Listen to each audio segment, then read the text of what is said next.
Coming back to what we were discussing in the last class. In the last class, we were discussing about what is biasing. Biasing is a technique wherein we try to make a given transistor work in one region of operation, any one of the regions.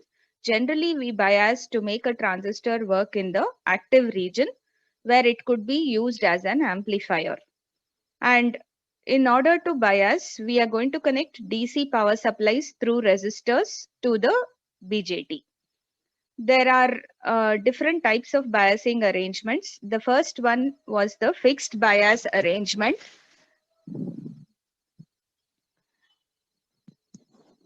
So among all biasing arrangements, the first one is the fixed bias arrangement, which we had discussed in the last class. You can see here um, the fixed bias arrangement, or one way of connecting fixed bias is by using a single resistor like this. We can connect a power supply, a DC power supply VBB, in series with the biasing resistor RB in the base region, and we can connect another DC power supply VCC in series with the load resistance RC in the collector region. This is the output circuit, this is the input. Please remember, wherever the base current IB flows, so here the input current is supposed to be the base current. Where and all the base current IB flows, we call that part of the circuit as input circuit. So if you are trying to apply KVL to the input circuit, you should consider the complete region wherever the base current IB flows. You see here, the base current IB will start from this supply VBB, flows through RB, then through the transistor base emitter junction, and then to ground. This loop is now completed. So this becomes the input loop, and the place where the collector current IC flows is known as the output loop. So wherever we have the collector current IC flowing, that is the output loop. Okay. So this starts with VCC, RC, this transistor VCE, and then ground.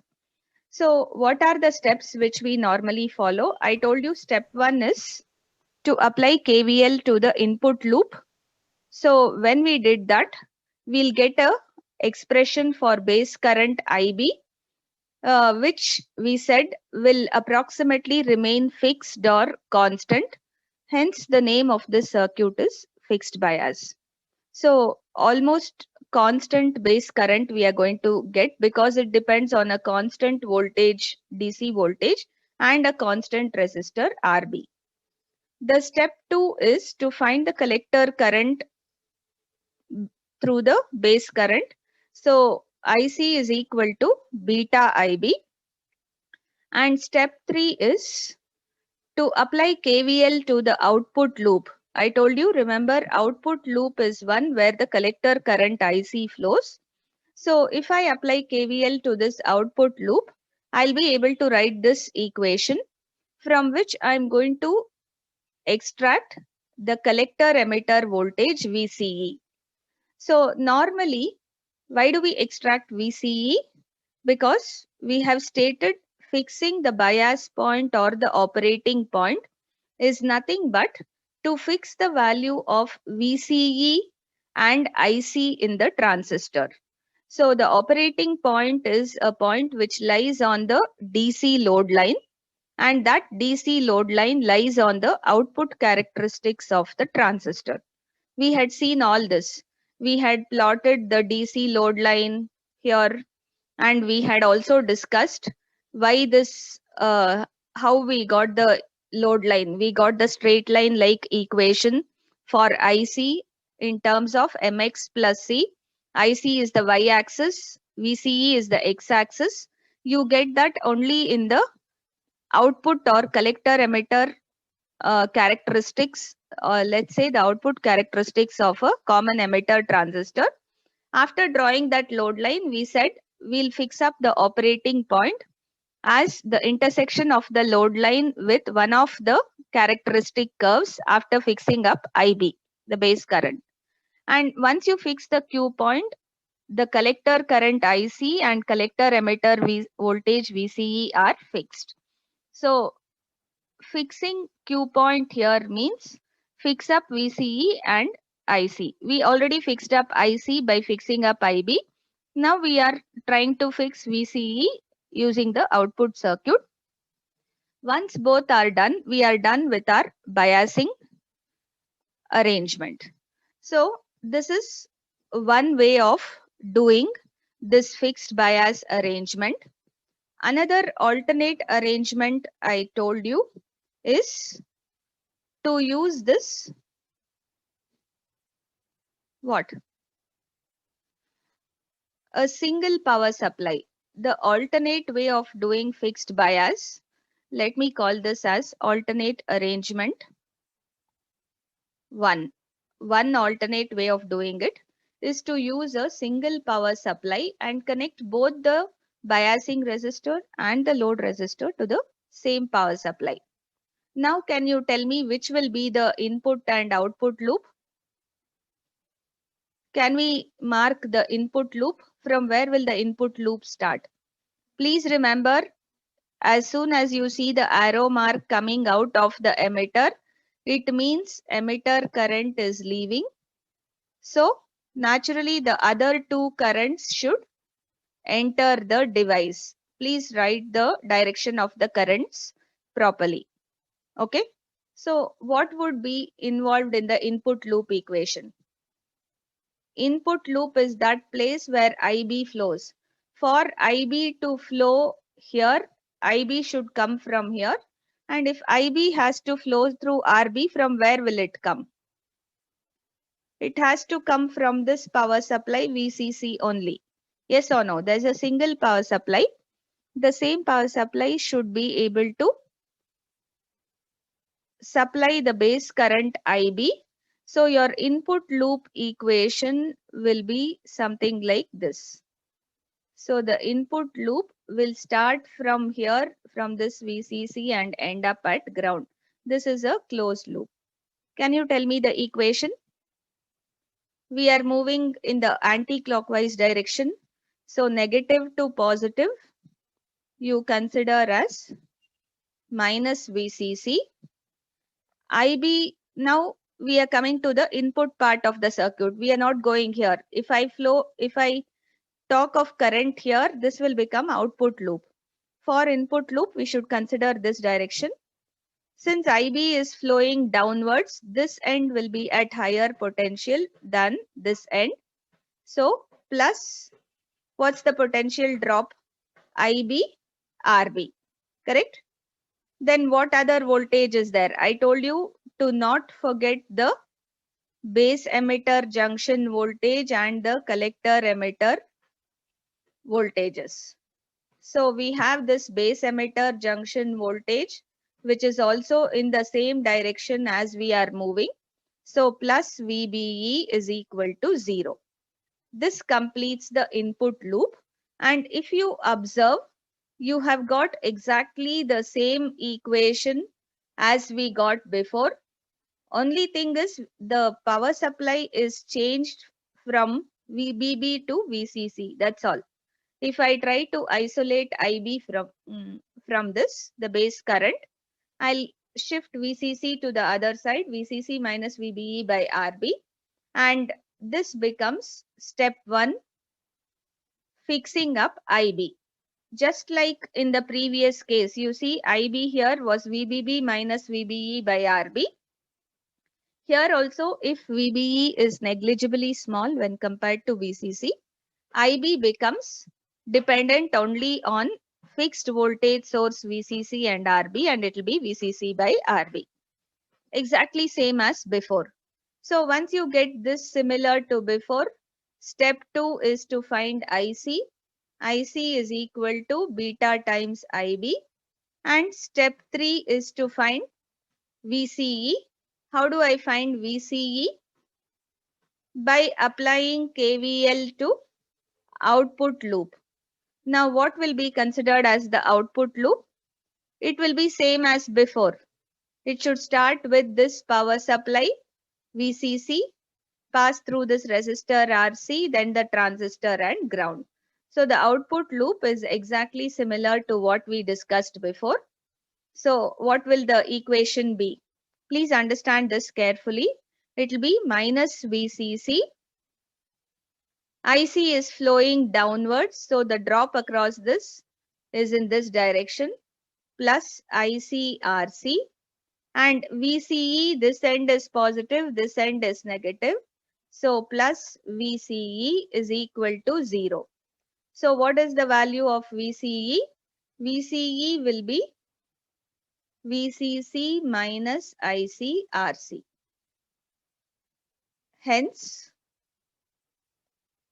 we have fixed up the operating point by fixing up IB first, then IC, and then VCE. So the Q point whose coordinates are VCE and IC is fixed here. This is another way of doing fixed bias.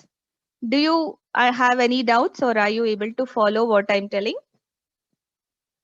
It's a very simple circuit, but if you follow this clearly, it will be easy for us to work out the more complicated circuits. Any doubts so far? Please answer. No, ma'am. No, ma'am. No, ma'am. Okay, then. Thank you. The other alternate arrangement for fixed bias, alternate arrangement 2 is to use a set of 2 resistors in the base region rather than one resistor. Let me show you.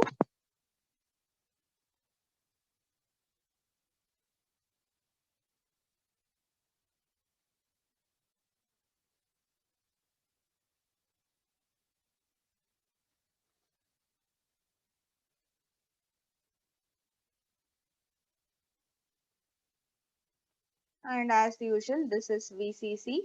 So I told you writing VCC like this is as good as telling there is a power supply, DC power supply connected like this. This is your VCC, RC, R1, R2. I have a pair of resistors which help in biasing rather than the single resistor used before. The simple reason for that is with a single resistor, the value of this resistor RB should be very high. Why? Value of RB will have to be high because IB should be very small. IB should be in microamps. So if I should have a current in microamps, then this single resistor should be in mega ohms. And it's difficult in many other ways if I have a single resistor like this, considering the complete working of the circuit. When we discuss the amplifier part, I'll go into more in-depth analysis why a single resistor biasing arrangement is not preferred. We normally prefer to use 2 resistor biasing arrangement for the simple reason that the overall resistance which is seen between base and emitter will be the parallel combination of these two. How is that so? We'll try to analyze this. So let's try to analyze this circuit. Again, first thing I should do in this circuit, since if I have to consider input loop, I can't have a single loop. Starting from this power supply, IB flows through this also and through this resistor, and part of the current flows through R2 also. So I'll have 2 loops here, this loop and this loop, and I have to do a complicated analysis. So rather than doing that, we will simplify this circuit to an equivalent one. So the first step is, this is called as a voltage divider arrangement. As you can see in the title, this is called as the voltage divider arrangement because you see the total voltage VCC will be divided among these two resistors. So simplify by using you have to find the equivalent voltage appearing between the base and ground terminals. Let me call this BG, base and ground. So I want to reduce this to a single loop like before. So I will find the Thevenin's. I'm going to use Thevenin's theorem. Thevenin's equivalent voltage between base and ground and Thevenin's equivalent resistance between base and ground. Thevenin's equivalent resistance between base and ground. So let's do one by one. First, how do I find the equivalent voltage between base and ground? You see, it is VCC appearing here. So the voltage here is VCC. I have one resistor R1, R2. This voltage VCC, I've just shown it on this side. That's all. And I am interested in finding the voltage between these points B and G. So what can I do? Total voltage VCC, and you're supposed to find the voltage across one resistor R2. How do I do it? Yes? VCC into R2 by R1 plus Into R2 by R1 plus R2. What rule do we call it as? It is the Voltage division. Voltage voltage divider. division rule or voltage divider rule. Total voltage into resistance R2, across which I need to find the voltage, divided by sum of R1 plus R2. So that represents the voltage VTH or VT, whatever you want, you can call VT Thevenin's equivalent voltage, or VBG, which is nothing but, or even very often they call it as VR2, the voltage across this resistance. So by using this DC source, we have found what is the voltage between the base and ground terminals. Similarly, how do I find the resistance? If I have to find the Thevenin's equivalent resistance, RTH or whatever you call RBG, how do we do it? Whenever I apply Thevenin's theorem to find the resistance, I have to find the resistance as seen looking between base and ground terminals. I have a voltage source VCC connected across R1 and R2. You see here, this voltage source is there. I'm not writing the rest of the circuit. I'm interested in simplifying this part first. What should I do to the DC voltage source whenever I try to use Thevenin's theorem to find resistance? Closed circuit. Closed circuit. Yes. Replace it with a short or a closed circuit. So whenever you have to find the equivalent resistance, you replace it with a short. Now, what is this resulting in? You see, between the terminals B and G, you have this resistance R2, and between the same terminals B and G, I have the resistance R1 also. As you can see, this resistance, one end is connected to B, the other end, because of this short, is connected to G. So in effect, the Thevenin's equivalent resistance is nothing but what? R1 in parallel with R2, or which can also be written as R1 R2 by R1 plus R2, right? Can we write it like this? We have commonly used this relation. The parallel combination of two resistors can be easily computed as R1 R2 by R1 plus R2. If you are still having a doubt, you can write 1 by RTH is nothing but 1 by R1 plus 1 by R2, which is the actual representation of resistors in parallel. So how do I find the value of RTH? By simplifying the right hand side, which results in this equation.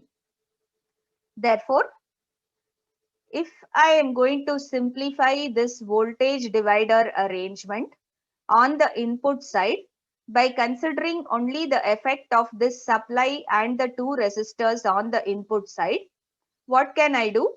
I can effectively replace the input side with one resistance RTH, or the Thevenin's equivalent resistance, and one voltage source VTH, the Thevenin's equivalent voltage, between the base and ground terminals. As usual, on the output side, I have this RC connected to VCC. This VCC is now connected only to this RC because I have already considered the effect of VCC being connected to R1 and R2, which gives me the Thevenin's equivalent resistance and the Thevenin's equivalent voltage, right? So I can just use this circuit as the replacement for the given circuit. Now, if we try to analyze that circuit, don't you feel that circuit looks familiar? Haven't we already analyzed this circuit?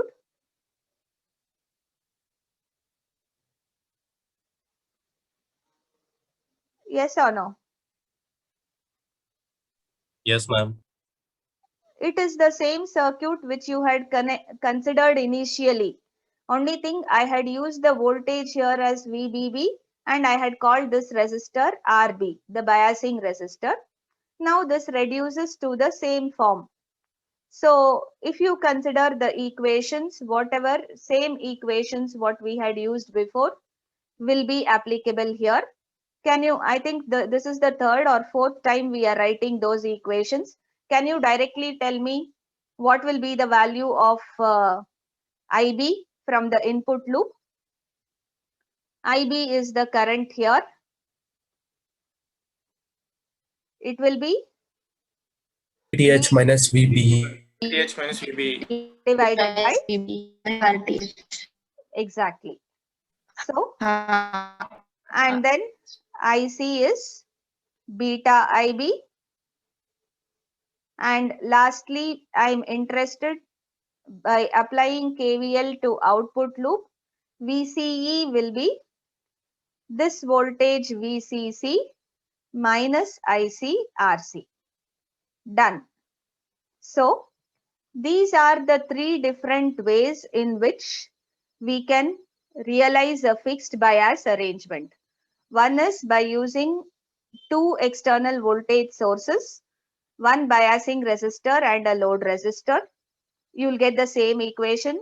Then you replace it with a single voltage source, single DC voltage source and two resistors. And then instead of a single resistor in the bias part, RB, we would have to have a very large resistor which will create some problems on its own. So we are going to replace it with two resistors as a voltage divider arrangement, R1 and R2, to supply the input base current IB. And when we do this also, we saw the final end results would be the same. The final equations would be the same. Now, I told you, if you remember, the effectivity or the effectiveness in a biasing arrangement, once we design a biasing arrangement, we have to make sure that the operating point which we fix up will remain wherever it is as the same value which we had fixed up, because due to temperature, due to variation in the transistor or something, the operating point will tend to change. The collector current will change, because of which the Q point which we had fixed will be changing. Okay. So it is very important that we design the biasing circuit in such a way that the Q point remains stable. So if you have fixed it at some value, say 1 milliampere and 5 volts, it should remain there itself. So this stability analysis of the Q point is very important in deciding how good your biasing circuit design is. Okay. So let's try to analyze the stability of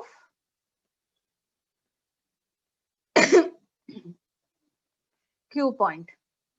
So please remember the Q point includes VCE and IC. So what happens in this circuit? Say for example, let me write it like if temperature increases due to some reason. So as I told you, every day, yesterday and day before yesterday, there were rains. So last 2-3 days there were rains. So the temperature had gone down to 20s.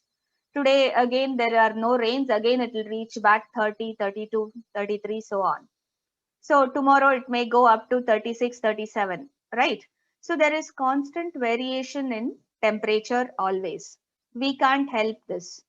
So when temperature increases, we had already discussed about which are the three parameters, or let's take two parameters basically which change with temperature. One is the base emitter junction voltage. The other is the reverse saturation current. And due to both these variations of temperature, the collector current will increase. If VBE decreases also, IB will increase. So the lesser the forward bias voltage which is needed, the cut-in voltage, if it is lesser, a larger current will flow. IB increases, in turn IC increases. And even if the reverse saturation current increases because of temperature, I told you, it doubles for every 10-degree rise in temperature. And this is the relationship between IC, IB and ICBO in an actual transistor. So the actual relationship is like this. You see, the collector current IC is directly proportional to the reverse saturation current, which is going to double for every 10-degree change in temperature. So 5-degree change means accordingly it will change. So considering all this, if temperature increases, one thing is certain, IC will increase. The collector current will increase in proportion to increase in temperature. And when IC increases, what happens to VCE? You can look at this equation which relates IC to VCE. What would happen to VCE? It increases. Decrease. VCE will decrease whenever IC increases. You see, this is getting subtracted from a constant voltage. This voltage VCC is constant. So the value getting subtracted increases means VCE will decrease. And if this VCE decreases, and as larger current flows through this transistor, the heat generated increases. So larger the value of current and lesser the voltage, the amount of heat generated across the device increases. Heat increasing is another way of telling temperature across the transistor or across the BJT is increasing. So again, temperature increases. And here we are seeing both IC and VCE changes, which means the Q point varies. IC and VCE are the coordinates of the Q point, and both of them are changing with temperature. So in this biasing arrangement which we have designed, the Q point is not at all stable and it is going to vary continuously whenever there is a change in temperature. Similarly, if there is a change in the value of beta also, if beta changes, remember beta is also going to depend on temperature. Actually, I can put beta also under the same category because this beta value will also change with temperature. Anyway, it increases when the temperature increases. So even if beta changes, it will cause IC to here change rather than changes. I'll say if beta increases, IC will again increase, again causing the same. So this is a what? Infinite loop. Temperature increases, which causes IC to increase, which causes VCE to increase, which again causes the heat across the transistor to increase. And this continues like this until which point? Until a point where their device cannot have further increase in current. Until this, let's say the transistor burns out. Until the BJT burns out because it can't have such a large current. This process is called as thermal runaway. Please remember the term. Thermal runaway is a process wherein we have uncontrolled increase in collector current due to increase in temperature or due to. So thermal runaway is a technique wherein, or not technique, is a phenomenon where uncontrolled increase of collector current happens within a BJT because of variation in temperature or variation in other parameters due to temperature. And this causes the Q point to vary, and Q point is not at all stable in this fixed bias arrangement. Is this clear? So when we analyze the stability of the Q point, this biasing arrangement gives us very poor stability, or it causes variation in the Q point because of variation in temperature, or this beta can change when I replace one transistor with another. I told you that in the last class also. That is due to, does anybody remember why beta changes between two transistors of the same make? I told you the reason for that also. Anybody who has listened correctly and you remember? Why does this current gain factor beta change between two transistors of the same batch? Yes. Because of minute minute variations in width. depletion width. Exactly. When we manufacture, we always try to fix up a constant width for the emitter junction, emitter region, base region, and collector. But since those widths are too small, they are in nanometers also, a minute variation in 1/10 of a nanometer or even that will cause variation in the amount of free charge carriers available, and it causes variation in beta. So generally manufacturers give you a range. So please understand, if I replace this transistor with another transistor also, it will cause the change in IC, because IC is beta times IB, because every new transistor will have a different beta. And that too, if the beta values are in the extremities of the spectrum. Okay. So whatever I listed, the same thing, whatever I explained, the same thing is put here. So these are some of the drawbacks.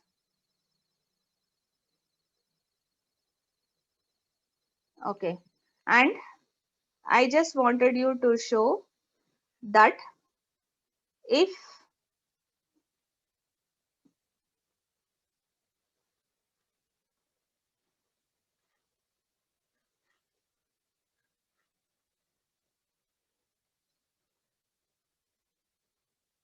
say one load line was something like this and another load line was somewhere here, you see one transistor which you used would have created the Q point here, actually you would have designed for this Q point, but because I replaced the transistor with another one, it would have shifted the Q point here. So there are chances of having extreme variation in the values of VCE and IC just by replacing transistors. Okay, so if you replace one transistor with another, you can easily see there will be variation in the Q point, and that is another reason why this fixed bias arrangement is not stable. Classical discrete circuit bias, voltage divider bias, also known as the universal bias. So there are different names for this. This is a considerably better biasing arrangement when compared to the fixed bias which we have analyzed just now. So this classical discrete circuit bias, also known as the voltage divider bias, the difference between the voltage divider which we considered in the previous case and this case is the inclusion of one resistor in the emitter region RE. The rest is the same.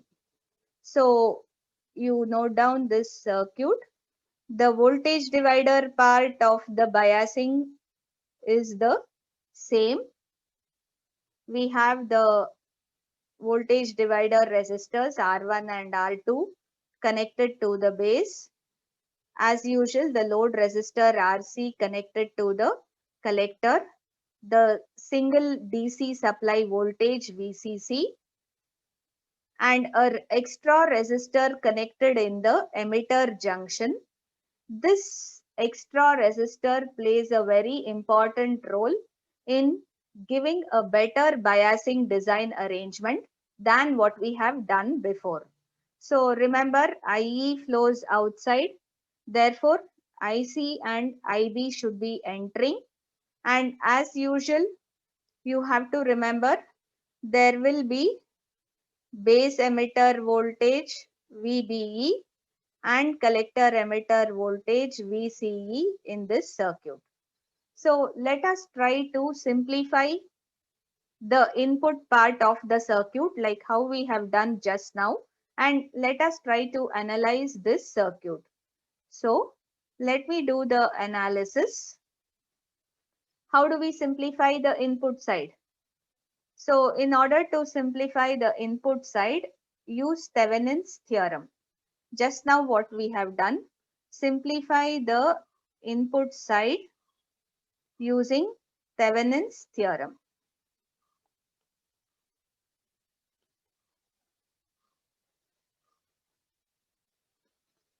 As usual, what should I do? The equivalent circuit for this would be to replace R1 and R2,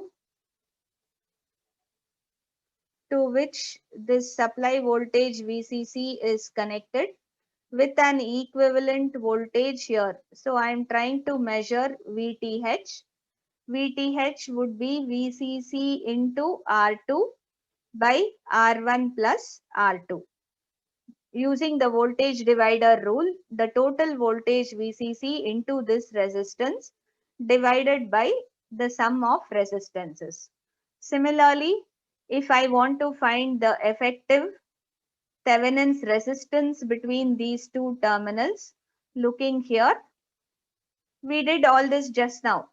We have to replace this VCC with a short circuit, or you have to close this VCC here. You will replace VCC with a short circuit. So in effect, while finding this RTH, you will see you will have the two resistors R1 in parallel with R2, which will give you the actual Thevenin's resistance as R1 into R2 by R1 plus R2. Right? We have done all this just now. Now, I'll replace this circuit with its Thevenin's equivalent circuit, which gives me On the input side, I just have the Thevenin's equivalent resistance in series with the Thevenin's equivalent voltage VTH, and this causes IB to flow here. The emitter junction, I have a resistance RE and one resistor RC in the collector, and we have VCC connected here as before, right? This will be the equivalent circuit for the universal bias or classical discrete circuit bias arrangement, which we are trying to analyze. So I have just replaced the input resistors R1 and R2 connected to VCC with its Thevenin's equivalent resistance and the Thevenin's equivalent voltage. That's all we have done. Now let's try to analyze like before. Input loop.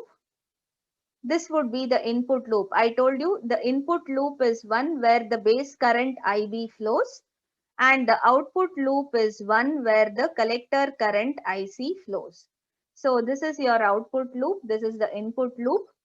As usual, step 1 is to apply KVL to the input loop. So what would be the input loop equation? Start off with the power supply always. We are moving from negative to positive, therefore minus VTH. And what about the direction of base current? It's flowing in. So higher potential at this end and lower potential here. Only then the current can flow like this. So this will be plus IBRTH, and I have the voltage VBE here in the same direction as we are moving. So plus VBE, positive to negative. And then I have the voltage drop across this resistor RE. What is the current through this resistor RE? IE, which is flowing downwards. So this, the voltage drop will be positive at this end and negative at this end, plus IERE is equal to 0. Right? So we are getting the input loop equation has 4 terms here because there is one additional term due to this new emitter resistance RE. We can do two things here. If you want to find IB, try to express IE in terms of IB. Can you tell me what would be the relationship between IE and IB? Okay, which is the largest current in the transistor? Emitter current. And what is it equal to? IC plus IB. IB Yes. And what is IC in terms of IB? Beta into IB. Beta 1 plus into, beta into IB. it is beta into IB plus 1 plus beta into ICBO. I am taking only the approximation. I am leaving out the reverse saturation current. Usually we can do that because it will be small. So IE in effect will be 1 plus beta into IB. You're right. So I can replace, if I replace IE with 1 plus beta into IB in this equation, I'll be able to get an expression for IB. Do it using equation 2 in 1. Can you separate IB? I'll skip one step. I want you to substitute and try. VTH minus VB. I'm taking out IB and I'm trying to find the expression for current IB. RTH plus 1 plus beta IB. RE. 1 plus beta times RE. Yes. This will give you the expression for the base current IB. So now we have fixed up the base current IB in this circuit.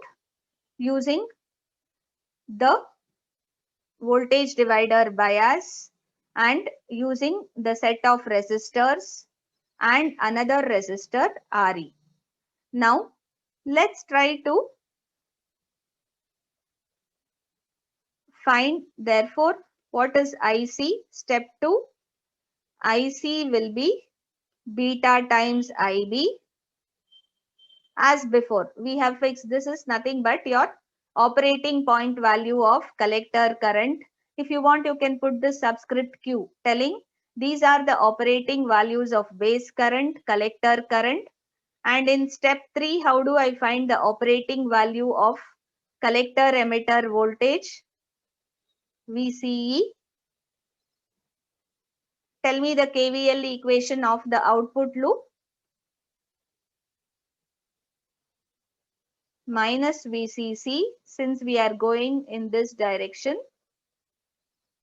IC flows downwards, so the voltage drop is like this, plus ICRC plus VCE plus IERE is 0. Correct?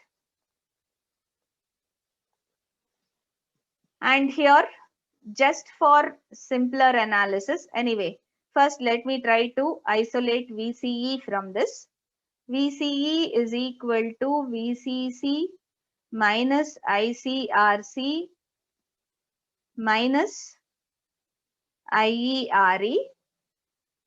If I consider, since IB is very small when compared to IC, I can consider IE as approximately equal to IC here.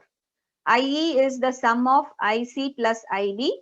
If this base current is small, I'm just considering it in this equation because here we have all currents in terms of IC and IE.